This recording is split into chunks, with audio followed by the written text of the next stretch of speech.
अस्सलाम वालेकुम। किसी माहिर तालीम व तरबियत ने दर्द दिल के साथ लिखा है कि इस वक्त तालीमी दर्जा बंदी के एतबार से फिनलैंड दुनिया में पहले नंबर पर है, जबकि सुपर पावर और अंकल साम का देश भी 20वें नंबर पर है।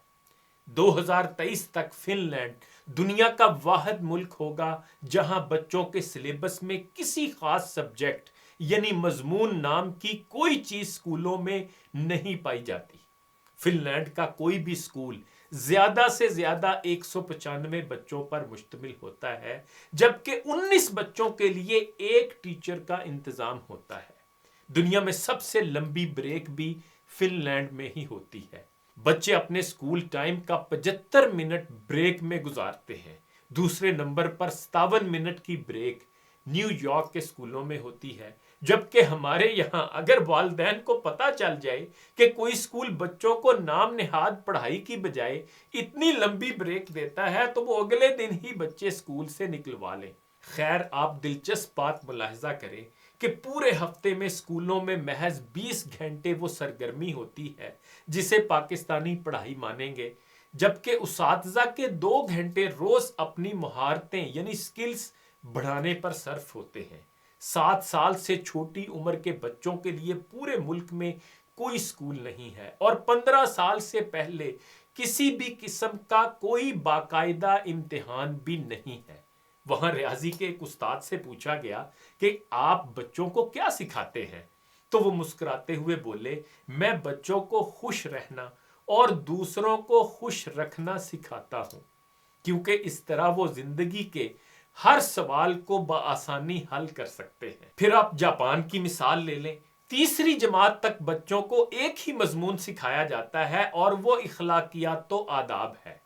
हजरत अली रजी अल्लाह ताला अन्हो ने फरमाया, जिसमें अदब नहीं उसमें दीन नहीं। अब पता नहीं कि जापान वाले हजरत अली को कैसे जानते हैं और हमें अभी तक उनकी ये बात मालूम क्यों ना हो सकी। बहरहाल इस पर अमल की जिम्मेदारी फिलहाल जापान वालों ने ली हुई है।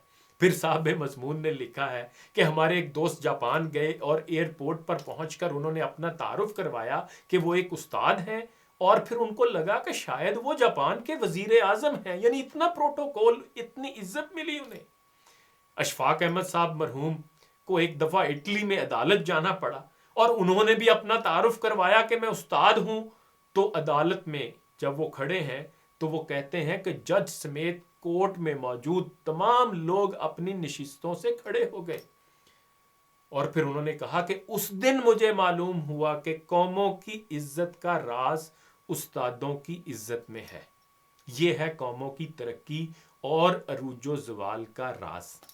जापान में मुआशरती अलूम पढ़ाई नहीं जाती क्योंकि ये सिखाने की चीज है, पढ़ाने की नहीं, और वो अपनी नस्लों को बहुत खूबी के साथ मुआशरत सिखा रहे। जापान के स्कूलों में सफाई सुथराई के लिए बच्चे और उसातिज़ा खुद ही एहतमाम करते हैं। सुबह 8 बजे स्कूल आने के बाद से 10 बजे तक पूरा स्कूल बच्चों और उसातिज़ा समेत सफाई में मशगूल रहता है। दूसरी तरफ आप हमारा तालीमी निज़ाम मुलाहिजा करें जो सिर्फ नकल और छपाई पर मुश्तमिल है। हमारे बच्चे पब्लिशर्स यानी छापा लगाने वाले बन चुके हैं। आप तमाशा देखें, जो किताब में लिखा होता है उसातिज़ा उसी को बोर्ड पर नकल करते हैं, बच्चे दोबारा उसी को कॉपी पर छाप देते हैं, उसातिज़ा उसी नकल शुदा और छुपे हुए मवाद को इम्तिहान में देते हैं, खुद ही अहम सवालों पर निशानात लगवाते हैं और खुद ही पेपर बनाते हैं और फिर खुद ही उसको चेक करके खुद ही नंबर भी दे देते हैं और इस तरह बच्चे के पास या फेल होने का फैसला भी खुद ही सादर कर देते हैं। और माँ बाप इस नतीजे पर तालियां बजा बजा कर बच्चों के ज़हीन और काबिल होने के गुण गाते रहते हैं। जिनके बच्चे फेल हो जाते हैं वो इस नतीजे पर अफसोस करते रहते हैं और अपने बच्चों को कूड़ मगज और कुंद जहन होने का ताना देते रहते हैं।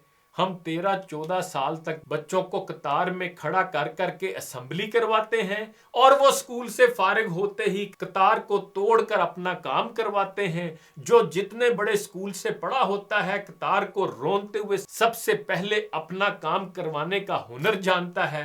طالب علموں کا اسکول میں سارا وقت سائنس رٹنے گزرتا ہے اور آپ کو پورے ملک میں کوئی سائنسدان نامی چیز نظر نہیں آئے گی، کیونکہ بدقسمتی سے سائنس سیکھنے کی اور خود تجربہ کرنے کی چیز ہے اور ہم اسے بھی رٹا لگوا رہے ہوتے ہیں۔ آپ حیران ہوں گے، میٹرک کلاس کا پہلا امتحان 1858 میں ہوا اور برطانوی حکومت نے یہ طے کیا کہ اگرچہ انگلستان میں پاسنگ مارکس 65 ہوتے ہیں، لیکن برِ صغیر کے لوگ چونکہ ہماری عقل سے آدھے ہوتے ہیں یا وہ جان بوجھ کر ہمارے ہاں نالائکوں کی حوصلہ افزائی کرنا چاہتے تھے، اس لیے برِ صغیر والوں کے لیے پاسنگ مارکس 32.5 ہونے چاہیے۔ چنانچہ یہی رکھے گئے اور 2 سال بعد 1860 میں اساتذہ کی آسانی کے لیے پاسنگ مارکس 33 کر دیے گئے، اور ہم آج بھی انہی 33 نمبروں سے اپنے بچوں کی ذہانت کو تلاش کرنے میں مصروف ہیں، اور آج ہم بن چکے ہیں رٹے لگانے اور چھاپنے والی قوم۔ یا رب، شکایت ہے مجھے خداوندان مکتب سے، سبق شاہی بچوں کو دے رہے ہیں خاک بازی کا۔ انہی گزارشات کے ساتھ اجازت چاہوں گا، اپنا خیال رکھیے گا، اللہ حافظ۔